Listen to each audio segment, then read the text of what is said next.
But just because you can beat him up doesn't give you the right to. Remember, with great power comes great responsibility. Here I am about to ruin my own childhood.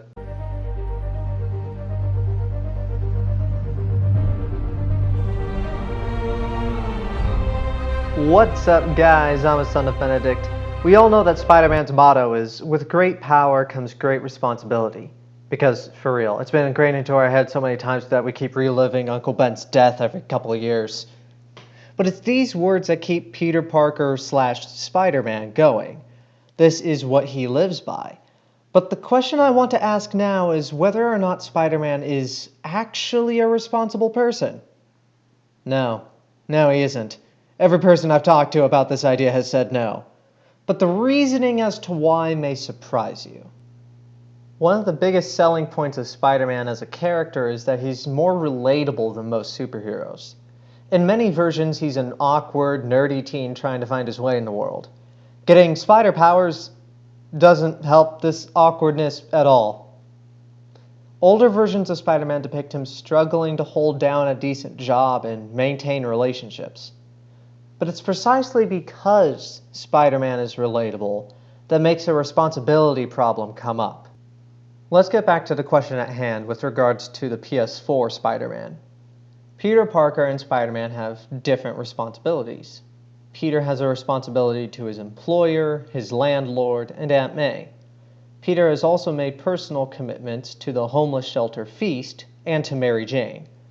Spider-Man has a responsibility to stop crime and defeat supervillains. Now, no matter what depiction of Spider-Man you're looking at, Spider-Man tends to take precedent over Peter. It's entirely possible that Peter spends more time being Spider-Man than Peter Parker, which is especially true in the PS4 game. In the game, Peter gets evicted, he ditches MJ in the middle of dinner, and the only reason he hasn't lost his job is because Otto Octavius has to be the most patient person in the world. Aunt May, of course, loves Peter, but she has to be annoyed by the fact that he's always late. Feast is the only commitment that Peter makes it to, but it's also the only one without a time commitment. Meanwhile, Spider-Man isn't exactly responsible either. Yeah, it goes both ways. The very first mission of the game has Spidey take down Wilson Fisk, the Kingpin. J. Jonah Jameson then comes onto his talk show and says Spider-Man taking down Fisk will create a power vacuum and there will be a gang war in the streets as a result. Now, many Spidey fans are quick to disregard JJ because he's supposed to be a comic relief character that's just blabbering into the wind. Thing is, JJ's prediction is 100% correct. Fisk getting arrested leads to the rise of the Demon Gang and ultimately, spoiler alert, the Sinister Six.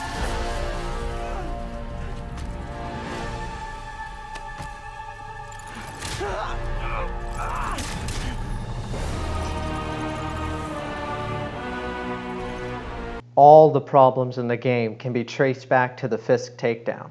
And this includes the DLC. Let's not forget that Hammerhead rose to power after Fisk and the demons were taken care of. So Peter is Spider-Manning a bit too much.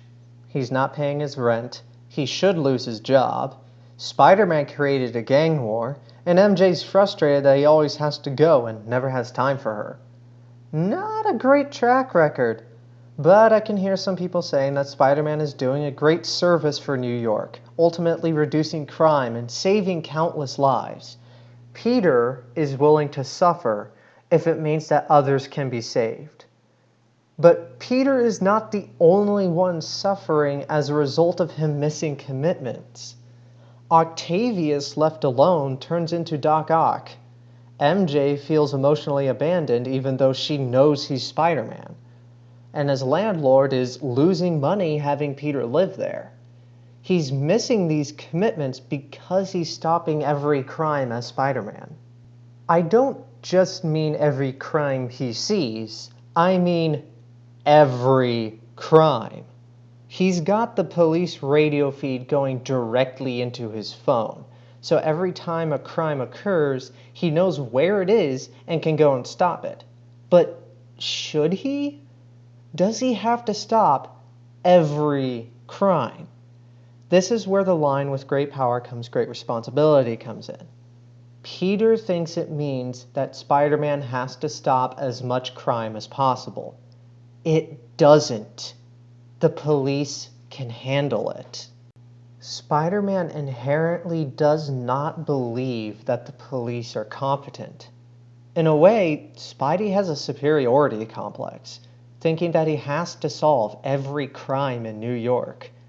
Granted, he's humble and meek as a part of his character, but his actions say that he doesn't believe that the police can do their job. Supervillains are one thing, but I'm pretty sure the police can handle a robbery. Spidey swooping in to stop all the crimes is what makes Peter late for his commitments. What is more important, his rent or saving the guy getting mugged? Depends. Can the police handle it? If they can, Spidey shouldn't feel obligated to stop the crime. He's not responsible for that person's mugging. He is responsible for his rent. But since Spidey believes that the police can't do their job, he feels responsible for all of it. This is something Peter actually admits toward the end of the game. He knows very well that Fisk's capture caused the gang war. He knows that his chronic lateness in essence created Doc Ock. He knows and he's sorrowful, but he feels that he has to stop crime because he doesn't want someone else to lose their Uncle Ben. MJ multiple times tries to tell him that he's pushing himself way too far. So far that it seems that Peter's disappearing into Spider-Man. Peter's never around. Peter doesn't pay rent. Peter doesn't show up for work. And here's the thing. Peter is taking on the responsibilities of a police officer as Spider-Man, even though he doesn't have to. And he's neglecting the responsibilities that he has as Peter Parker. Uncle Ben would be proud of what Peter has done as Spider-Man, but I don't think he would be proud of Peter. I don't want anyone to walk away from this video thinking that I said Spider-Man is a bad superhero. He's not. He has the best of intentions and he really does help people. That and he was my favorite superhero growing up, so I would be doing myself a disservice if I said he was a bad hero. But he just has his priorities mixed up. He's also a very broken man. Losing his parents, then his uncle being shot in front of him. I'd be surprised if he didn't have PTSD. Peter is a broken man trying to ensure that no one grows up like him. But here's the thing, he can't guarantee that. He can't save everyone, and he's not responsible for someone losing their parents.